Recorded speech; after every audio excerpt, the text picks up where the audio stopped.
Good morning and welcome to the Macroland Economics Tour. My name is Lauren Dingus and I'll be your tour guide today.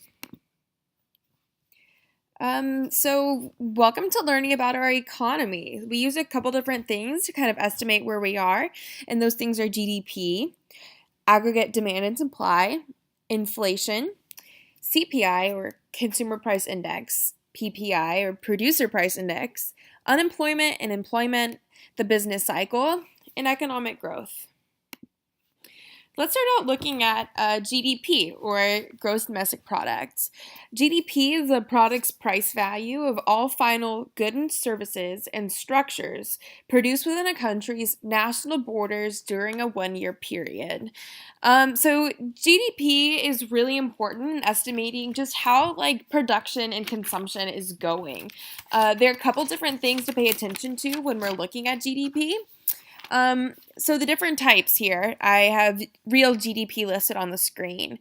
Real GDP is the gross domestic product after inflation adjustment. So this is important where you're not just looking at what's being produced, but you're looking at how that kind of compares with inflation. So those things are going to vary depending on what the inflation rate is. And so it's just important that we take into consideration how inflation is going to change a consumer's ability to be buying these products. Next, we have nominal GDP. So this is the total value of goods, services that are produced in a one-year period. So this is just taking the total value. So it's not necessarily one product's dollar value. It's looking at all of them together.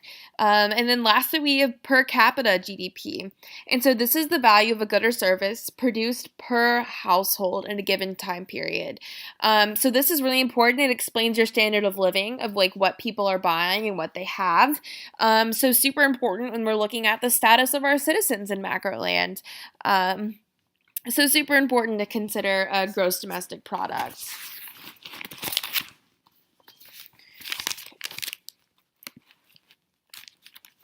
Next, we have aggregate demand and aggregate supply. So these two are really important when we're looking at measuring our economy. Sorry, flipping through my notes here. So aggregate demand is the total value of all goods and services demanded at different price levels. Aggregate supply is the total value of all goods and services that firms would produce in a specific period of time at various price levels. And I think the natural question here is, what is the difference between just normal supply and demand when we're looking at aggregate? What is this word kind of changing when we're looking at the two? So aggregate is meaning that you're going to add up the demand and supply for all the goods and services in a country. So basically, it's looking at the total, so it's not going to fluctuate as easy. You're really focusing on macroeconomics, on whether it's increasing or decreasing. It's really closely related to GDP, actually. So basically, when you're looking at aggregate supply and demand, overproduction or underproduction is going to cause so your macroeconomics to be in disequilibrium. So super important that we understand the difference in demand and supply and aggregate demand and supply, because when you're looking at AD and AS, you're seeing a greater scale of the economy. Next up, we have inflation. It's a common word, but actually understanding how it applies to the economy isn't as commonly known. So inflation is going to be the rise in general price levels. But it's important that we go into the specifics of what inflation is, because there are different types, and each type is going to impact the economy differently. So we start out with, sorry, flipping through notes again. Creeping inflation. So this is inflation that is increasing by 1 to 3% a year. This isn't necessarily as big as a concern. It's natural when you're going through your economy. But what we do want to look at is galloping inflation and hyperinflation. So galloping inflation is going to be an increase in 100 to 300% a year. And hyperinflation is an inflation that ranges from 500+% a year. So in these, you're seeing a drastic change in the economy economy, what your money is worth is spiking, crashing. You don't really have a predictability in what you're going to be paying for goods. But in this, we also have deflation, which is a decrease in general price levels. So this would be your money's worth more. So you're going to get more for less money. So inflation is really important. Because this is going to determine percentage increase in price or wages. It also ties really closely to consumer price index in your market basket, so what people are buying. It determines your cost of living. And so it's super important that we take into consideration what the inflation is. It's not just this elusive word that people, kind of toss out haphazardly. So next we have CPI and PPI. CPI is your consumer price index. So this is the index used to measure price changes in the market basket of frequently used consumer products. So I'll take a minute here to go ahead and explain what market basket is. So what they do is they take basically a survey of what goods and services that your consumers are taking in. So in your market basket, you're going to find milk or cheese, just these different things that your consumers are using. And so people can look at the prices of them and kind of track if they're increasing or decreasing. So that's what your CPI is looking at. Your PPI is your producer price index. So this is an index used to measure the price received by domestic producers. So this can change based on the cost of production. So your producer price index can end up affecting your CPI. So it's very important to understand how the two tie into each other and their effects. Next, we have employment. More specifically, people tie unemployment more, but full employment is actually different than what you would normally consider. So what we have is full employment is actually zero cyclical employment. And so we'll go further into the different types, but I'll start out explaining what cyclical unemployment is. So cyclical unemployment is going to be related to the business cycle during times of contraction or recession. So your cyclical unemployment is just what things look at when your natural business cycle is going on. So the goal for full employment is actually going to be zero cyclical employment, which usually ranges between 4 to 6% unemployment. So full employment isn't actually that everyone has a job. It's just looking at like how your business cycle is going and what is normal or average for employment to be during that time. Your national rate of unemployment is going to be the amount of employment that would occur without exerting upward pressure on inflation. So instead of spiking inflation to get jobs, like what is the natural rate of unemployment? So the fewer unemployment that you have, you're going to see an increase in wages and actually some cost push inflation. But next, we'll get into the different unemployment types. This will hopefully make some more sense when you're talking about unemployment and why it's important to know that there are different types of it. So we're going to start out looking at frictional.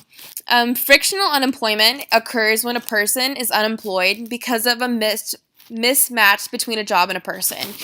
So to give an example of this, you're looking at a worker who leaves for a better job because he doesn't like a certain policy that his job has. So this is something that like a worker is choosing. Okay, hey, this doesn't work for me. We're going to move. This is like, we're going to have to fire you because you aren't doing well with our system. Those are the types of like frictional unemployment that we're looking at. Next, we have structural. So this is when there are no jobs in an area that match a worker's skills, experience, or education.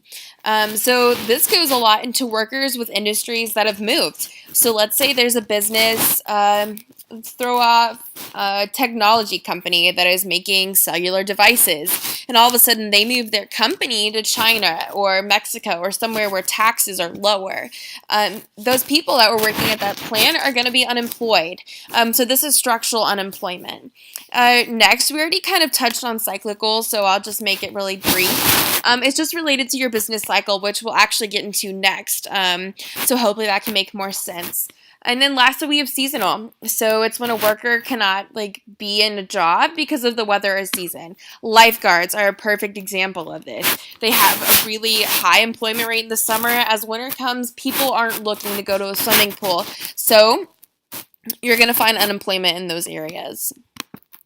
Next, we have the business cycle. We talked about this a little bit in the previous slide that relates to cyclical unemployment.